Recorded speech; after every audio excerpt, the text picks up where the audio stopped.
Good morning everyone. आज का हमारा टॉपिक है इम्यूनिटी। तो इम्यूनिटी टॉपिक पे चलने से पहले मैं आपको कुछ जनरल बताना चाहूँगा कि पहले लोगों की क्या सोच थी इम्यूनिटी और डिजीज़ को लेकर। ठीक है, तो हज़ारों साल पहले लोगों का ये मानना था कि भाई जो भी डिजीज़ कोज होती है वो बैड थिंग्स की वजह से होती है या फिर भूत पिशाचों की वजह से होती है, यानी कि डेविल्स या एविल्स थॉट। उसके बाद में हिप्पोक्रेट साहब आए और उन्होंने कहा कि साहब जो भी डिजीज़ कोज हो रही है वो या तो ब्लड इन्फेक्शन की वजह से होगी। ठीक है, बॉडी के अंदर ब्लड होता है, बाइल होता है और कफ होता है, तो इसमें कुछ ना कुछ डिस्टर्बेंस की वजह से डिजीज़ कोज होगी। उसके बाद में फर्स्ट क्लिनिकल जो डिस्क्रिप्शन था वो दिया गया था 1848 में। एक बुक थी अल-काज़ी जिसके अंदर स्मॉल पॉक्स और मीजल्स का वर्णन किया गया था। ठीक है, अपन चलते हैं हमारे मेन टॉपिक इम्यूनिटी के ऊपर। तो इम्यूनिटी जो है बच्चे, वो लैटिन वर्ड से लिया गया है इम्यूनिस, मतलब कि फ्री फ्रॉम बर्डन। क्या मतलब होता है इसका? Free from burden. तो ये एक रेसिस्टेंस होता है बॉडी का किसी भी इन्फेक्शियस एजेंट, ठीक है, किसी भी इन्फेक्शियस एजेंट या फिर माइक्रो ऑर्गेनिज्म और उनके प्रोडक्ट के अगेंस्ट, ताकि ज़्यादा से ज़्यादा वो बॉडी को डिजीज कोज होने से बचा सके। समझ में आया यहाँ तक? अब जो हमारा नेक्स्ट स्लाइड है वो है classification and types of immunity. ठीक है, तो इसके अंदर जो क्लासिफिकेशन की मैं बात करूं तो इम्यूनिटी दो टाइप में डिवाइड की गई है, इन्नेट और एक्वायर्ड। देखिए यहाँ पे है इन्नेट और सेकंड वन इज एक्वायर्ड। ठीक है, तो इन्नेट में आती है स्पीशीज, रेशियल एंड इंडिविजुअल। ठीक है, तो अपन सबसे पहले इन्नेट इम्यूनिटी की बात करते हैं। तो इन्नेट इम्यूनिटी जो है उसको बच्चे नेचुरल इम्यूनिटी भी बोलते हैं। इन्नेट इम्यूनिटी को और क्या बोलते हैं? नेचुरल इम्यूनिटी भी बोलते हैं। और ये वो इम्यूनिटी है जो जनरेशन टू जनरेशन पास होती जाती है, जनरेशन टू जनरेशन पास होती जाती है। और इन्नेट इम्यूनिटी को ये भी कहा जाता है कि ये फ्रॉम बर्थ अपने अंदर प्रेजेंट रहती है। ठीक है बच्चे, अब इन्नेट इम्यूनिटी के अंदर फर्स्ट आता है स्पीशीज इन्नेट इम्यूनिटी। ठीक है, तो स्पीशीज इन्नेट इम्यूनिटी उसे कंसीडर किया गया है वो रिलेटिव रेसिस्टेंस किसी पैथोजन के अगेंस्ट जो कि member of same species show करेंगे। मतलब कि पूरी स्पीशीज एक पर्टिकुलर रेसिस्टेंस शो करेगी किसी ना किसी होस्ट के अगेंस्ट, उसे ही स्पीशीज इन्नेट इम्यूनिटी कहा गया है। इसके एग्जाम्पल की मैं बात करूं तो एग्जाम्पल में मान लीजिए कि जो सैल्मोनेला टाइफाई प्रोड्यूस कर रहा था टाइफाइड इन ह्यूमन बींग्स, ठीक है, वही माइस जो मतलब कि चूहा होता है वो रेसिस्टेंस रहेगा इस टाइफाइड से। मतलब कि ह्यूमन स्पीशीज तो क्या हुई, ससेप्टिबल हो गई, लेकिन जो माइस है, जो रेट है, वो इसके अंदर क्या हुआ बच्चे, रेसिस्टेंस हुआ उसका, और उसको डिजीज ये कोज नहीं हो रही। इसी की जगह अगर मैं रेट की बात करूं, ठीक है, तो rat is strictly resistance to diphtheria whereas humans are susceptible. तो मैंने यहाँ पे कुल मिला के एक ही बात समझाने की कोशिश की है कि पर्टिकुलर जो स्पीशीज है वो रेसिस्टेंस है और कोई पर्टिकुलर स्पीशीज जो है वो ससेप्टिबल है। मतलब कि किसी को डिजीज कोज नहीं हो सकती और किसी को डिजीज कोज हो सकती है। ये पूरा का पूरा खेल किसका है बच्चे? इम्यून सिस्टम का है, इम्यूनिटी का है। सेकंड में बोलना चाहूँ रेशियल जैसे अपन डिवाइड करते हैं निग्रोज, अमेरिकन्स, तो ये सब के सब किसके अंदर आ जाते हैं? रेशियल इम्यूनिटी के अंदर। जनरल टर्म्स में बताना चाहूँ तो जैसे अपन डिवाइड नहीं करते काले, गोरे, है ना, तो उस अकॉर्डिंग ये जो सब आएगा ये आएगा रेशियल इम्यूनिटी के अंदर। और इसका अगर मैं आपको एग्जांपल देना चाहूँ तो जो in USA Negroes are more susceptible to TB. Negroes are more susceptible to TB, whereas white Negroes are resistant to malaria and yellow fever. अर्थात आगे सुनो, मतलब कि यूएसए के अंदर निग्रोज जो है वो ज़्यादा ससेप्टिबल है टीबी होने के, ठीक है, लेकिन जो वाइट निग्रोज है वो रेसिस्टेंस है, उनके अंदर एक रेसिस्टिविटी डेवलप हो चुकी है कि उनको मलेरिया और येलो फीवर नहीं होगा। तो ये भी एक इम्यूनिटी का एग्जाम्पल है, रेशियल इम्यूनिटी का।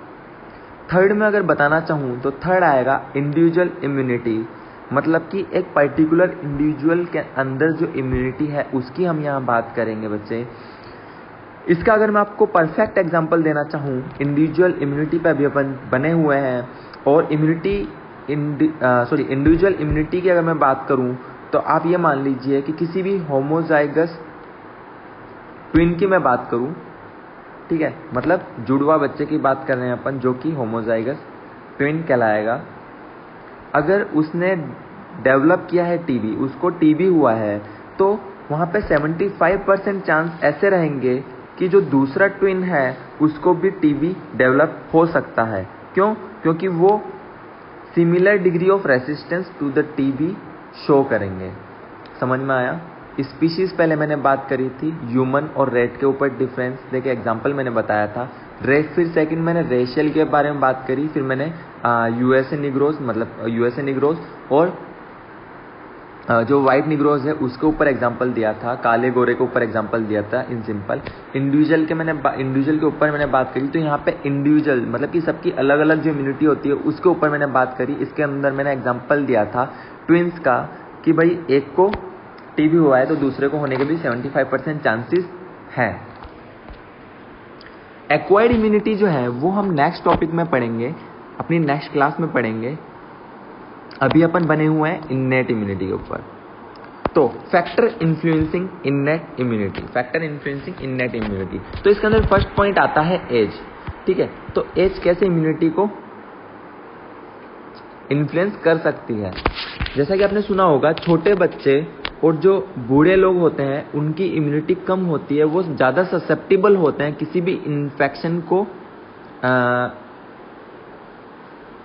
इन्फेक्शन के द्वारा इन्फेक्ट होने के, ठीक है, in comparison to the adult. तो ये तो हुआ एज का। अगर मैं सेकंड पॉइंट की बात करूं सेक्स के ऊपर, तो there are lots of factor that influence immunity. अगर मैं बात करूं मास्टाइटिस, मतलब कि इन्फ्लामेशन ऑफ द ब्रेस्ट, तो वो मेनली किसके अंदर होगा बच्चे? वो होगा फीमेल्स के अंदर। और अगर मैं बात करूं ऑर्चाइटिस की, तो वो होगा मेल्स के अंदर। मतलब कि ये कुल मिला के जो सेक्सुअल प्रॉब्लम है ये हार्मोनल इन्फ्लुएंसेस की वजह से भी हो सकती है, और जो रिप्रोडक्टिव ऑर्गन्स उसमें प्रेजेंट है उसकी वजह से भी हो सकती है। इसीलिए मैंने इसको फैक्टर इन्फ्लुएंसिंग इन्नेट इम्यूनिटी के अंदर काउंट किया है। थर्ड जो पॉइंट है वो है हार्मोनल फैक्टर्स। हार्मोनल फैक्टर्स कैसे? जैसे कि डायबिटीज हुआ, हाइपरटेंशन हुआ और एड्रेनल डिसफंक्शन हुआ, तो किसी के अंदर इंसुलिन की मात्रा कम हो रही है, किसी के अंदर इंसुलिन की मात्रा ज़्यादा हो रही है, उसकी वजह से डिजीज कोज होगी। अगर मैं एग्जांपल दूं डायबिटीज मेलाइटस का, तो उसके अंदर हाई चांसेस रहते हैं स्टेफाइलोकोकस इन्फेक्शन के, उसके अंदर ज़्यादा चांसेस रहते हैं स्टेफाइलोकोकल इन्फेक्शन के, और डिलेड हो जाती है वुंड हीलिंग। मतलब अगर उसके लग गई है तो जो वुंड हीलिंग प्रोसेस मान लो 3 दिन में हो जाता था, तो उसका वो जो वुंड हीलिंग प्रोसेस है वो बहुत ज़्यादा टाइम लगाएगा। उसी को कहा गया है वुंड हीलिंग का डिलेड होना। जो फोर्थ पॉइंट है वो है स्ट्रेस, और स्ट्रेस को भी एक पॉजिटिव फैक्टर माना गया है जो कि इन्फ्लुएंस करता है इन्नेट इम्यूनिटी को। फिर आया है diet and the mall nutrition, ठीक है, diet and the mall nutrition.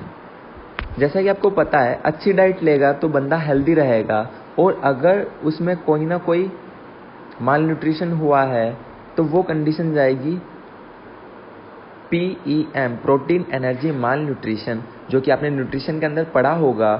और अगर मैं मेनली न्यूट्रिशन की बात करूं तो सुक्रोज जो होता है वो डेंटल कैरीज की इन्फेक्शन कोज कर सकता है। तो कहीं ना कहीं ये इम्यूनिटी से रिलेटेड हो रहा है। समझ में आया बच्चे? मैं मैकेनिज्म ऑफ इननेट इम्यूनिटी की बात करूं तो ये फिर दो में डिवाइड हो जाएगा, एक्सटर्नल फैक्टर्स और इंटरनल फैक्टर्स। किस किस में डिवाइड हो जाएगा बच्चे? एक्सटर्नल फैक्टर्स और दी इंटरनल फैक्टर्स। तो मैंने इसका अच्छे से डायग्रामेटिक रिप्रेजेंटेशन नेक्स्ट स्लाइड में दिया गया है, तो मैं आपको उसी के थ्रू समझाता हूं। ठीक है, फर्स्ट वन है आई। फर्स्ट वन है बच्चे आई, जिसको हम बोल सकते हैं कंजक्टाइवा। ठीक है, तो जो आई है वहां से टीयर सिक्रेटेड होते हैं लैक्राइमल ग्लैंड्स के थ्रू।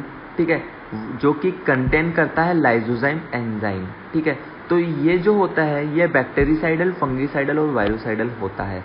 जो मैं वर्ड यूज कर रहा हूं साइडल, इसका मतलब वो किलिंग प्रॉपर्टीज दिखाएगा बैक्टीरिया, वायरस और फंगस के थ्रू। दो वर्ड्स होते हैं, स्टैटिक और साइडल। स्टैटिक मतलब वो जो बैक्टीरिया की ग्रोथ है उसको इनहिबिट करेगा, ठीक है, उसको रोकेगा। और जो साइडल है उसका मतलब पूरा का पूरा मार देगा। समझ में आया यहाँ तक? उसके बाद में आते हैं अपन स्किन के ऊपर। जो सेकंड पॉइंट है स्किन के ऊपर, तो स्किन क्या होता है? अगर इंटैक्ट रहेगी स्किन और म्यूकस मेम्ब्रेन तो प्रोवाइड करेगी एक मैकेनिकल बैरियर, ताकि वो डायरेक्ट कोई भी माइक्रो ऑर्गेनिज्म बॉडी के अंदर प्रवेश ना कर सके। ठीक है, लेकिन अगर कंडीशन आती है बर्न की, इंजरी की, तो क्या होगा? सीरियस प्रॉब्लम कोज हो सकती है इन्फेक्शन की। ठीक है, तो इस कंडीशन के अंदर क्या होता है कि सेबेशियस जो ग्लैंड होती है वो सिक्रीट करती है सीबम को। क्या सिक्रीट करती है बच्चे? वो करती है सिक्रीट सीबम को।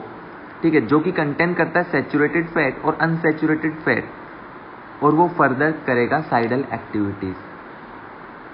ठीक है, तो इस तरीके से स्किन भी एक इम्पोर्टेंट रोल प्ले करती है, एक इम्पोर्टेंट रोल प्ले करती है इम्यूनिटी के लिए। फिर आता है रेस्पिरेटरी ट्रैक्ट। अगर मैं रेस्पिरेटरी ट्रैक्ट की बात करूं तो बच्चे यहाँ पे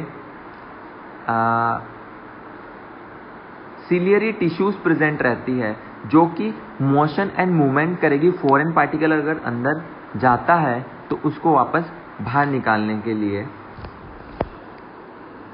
ठीक है, और यहाँ पे फेगोसाइटोसिस भी होगा, कफिंग स्नीजिंग के थ्रू बाहर निकल जाता है, फेगोसाइटोसिस भी होगा, और उसी की वजह से इम्यूनिटी के अंदर ये मेन रोल प्ले करते हैं। अब मैं नेक्स्ट चलूं जीआई ट्रैक्ट के ऊपर। तो जीआई ट्रैक्ट में क्या होता है बच्चे? स्टमक की मैं बात करूं तो वहां पे एचसीएल प्रेजेंट होगा, जो कि बैक्टीरिया के लिए साइडल एक्टिविटीज करेगा। ठीक है, नॉर्मल फ्लोरा प्रेजेंट होता है, पेरिस्टाल्सिस होता है, और एंटी माइक्रोबियल कंपाउंड्स यहाँ पे प्रेजेंट रहते हैं। यहाँ पे क्या होता है? एंटी माइक्रोबियल कंपाउंड यहाँ पे प्रेजेंट रहते हैं, जैसे कि पेनक्रियाटिक जूस जो कि पेनक्रिया से सिक्रीट होगा, इंटेस्टाइनल जूस जो कि इंटेस्टाइन से सिक्रीट होगा। ये कहीं ना कहीं बैक्टीरिसाइडल प्रॉपर्टीज शो करते हैं। समझ में आया? मैं बात करूं जेनेटो यूरिनरी की, तो जेनेटो यूरिनरी में क्या होगा कि सीमन जो होता है वो एल्कलाइन प्रॉपर्टी शो करता है, और जो वेजाइनल सिक्रीशन होता है वो एसिडिक सिक्रीशन शो करता है। ठीक है, और अगर मैं बात करूं यूरिन की तो वो भी एसिडिक होता है, और इसी की वजह से बैक्टीरियासाइडल प्रॉपर्टीज ये शो करेंगे। समझ में आया? तो ये अपन ने बात की है mechanism of innate immunity for the external factors. For the what? For the external factors, जिसके अंदर हमने स्किन की बात करी, कंजक्टिवा की बात करी, रेस्पिरेटरी ट्रैक्ट की बात करी है, जीआई ट्रैक्ट की बात करी और जेनेटो यूरिनरी ट्रैक्ट की बात की है।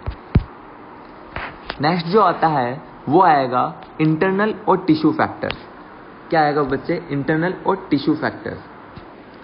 मतलब पहले अपन ने बाहरी तत्वों की बात की थी जो कि external to the body present रहते हैं, और अब हम बात करेंगे इंटरनल फैक्टर्स की, जो कि बॉडी के अंदर प्रेजेंट रहेंगे। ठीक है, अगर कोई भी मैकेनिकल बैरियर बॉडी को क्रॉस कर जाता है, कोई भी इन्फेक्टिव एजेंट या पैथोजन बॉडी को क्रॉस कर जाता है, तो वो यहाँ पे टिश्यू और बॉडी फ्लूइड जो होंगे वो मेन इम्पोर्टेंट रोल प्ले करेंगे डिफेंस मैकेनिज्म के लिए। ठीक है, तो जो फर्स्ट आता है वो आता है सेलुलर फैक्टर्स। क्या आता है बच्चे? Cellular factors. ठीक है,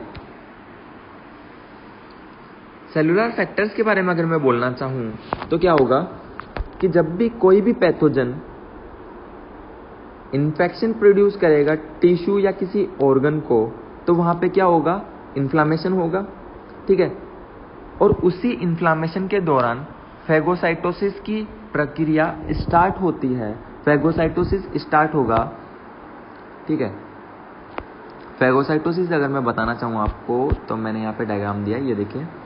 क्या होगा कि जब भी कोई भी बैक्टीरिया अंदर एंट्री ले रहा है, देखो यहाँ पे फर्स्ट ऊपर देखिए, बैक्टीरियम अंदर एंट्री ले रहा है। ठीक है, तो जैसे रिसेप्टर को सूचना मिली, क्या होगा? फेगोसाइटोसिस का काम स्टार्ट होगा। ये इनगल्फ कर जाएगा इस बैक्टीरिया को। ठीक है, और जो लाइजोजाइम है यहाँ पे वो इसको कवर अप कर लेगा।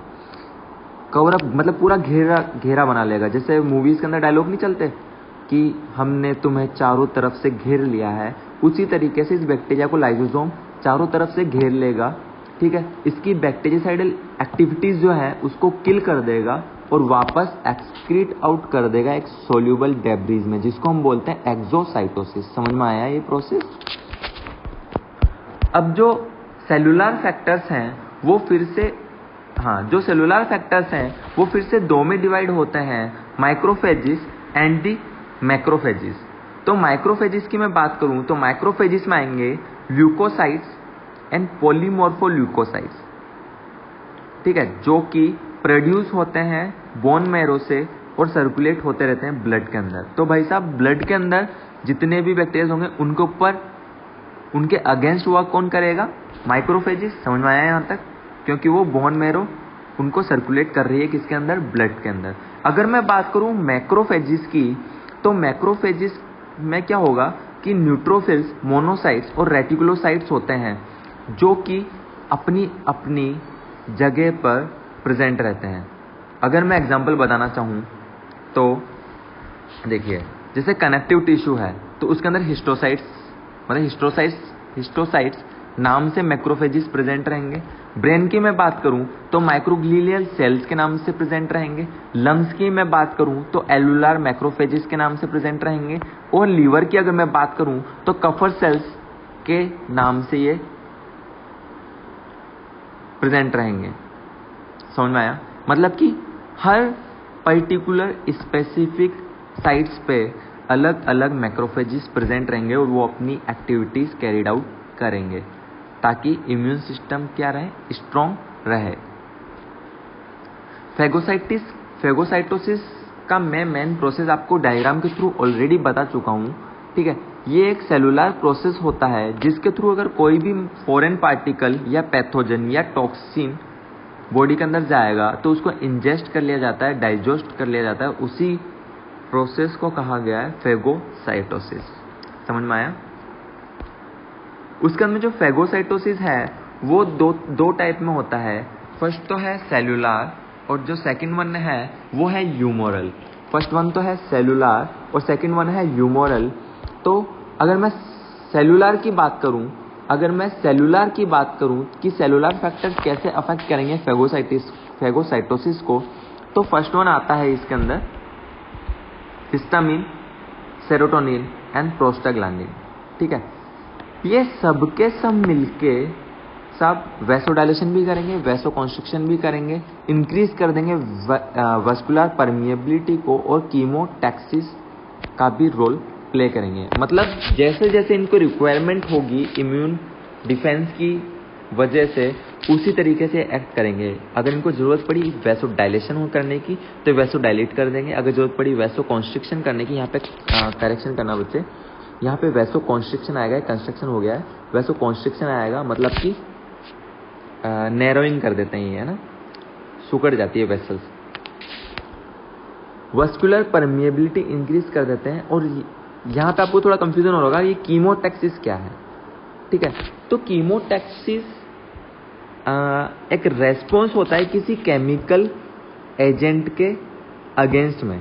ठीक है, एक स्टिमुलस होता है केमिकल एजेंट के अगेंस्ट में ये पॉजिटिव भी हो सकता है और नेगेटिव भी हो सकता है। अगर पॉजिटिव है तो ये सब के सब हाई कंसंट्रेशन के थ्रू ट्रेवल करेंगे, हाई कंसंट्रेशन के टुवर्ड ट्रेवल करेंगे, और अगर नेगेटिव है तो ये लो कंसंट्रेशन के टुवर्ड क्या करेंगे, ट्रेवल करेंगे, और इसके थ्रू ये इम्यून रेस्पॉन्स को प्रोड्यूस करेंगे। समझ में आया बच्चे? ह्यूमोरल फैक्टर्स की अगर मैं बात करूं तो humoral factors are the some enzyme like lysosome, interferon etcetera that inhibit the growth of pathogen and kill them. मतलब कि या तो वो इनहिबिट कर देंगे उसकी ग्रोथ को, यानी कि स्टैटिक एक्टिविटीज, और या फिर उनको पूरा खत्म कर देंगे, यानी कि कौन सी activities, साइडल activities.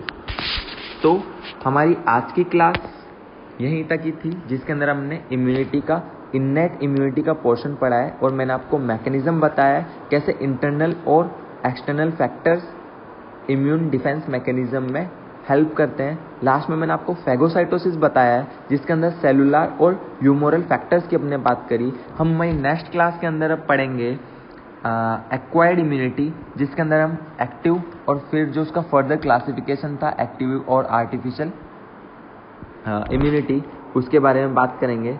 So thank you very much, that's all for today.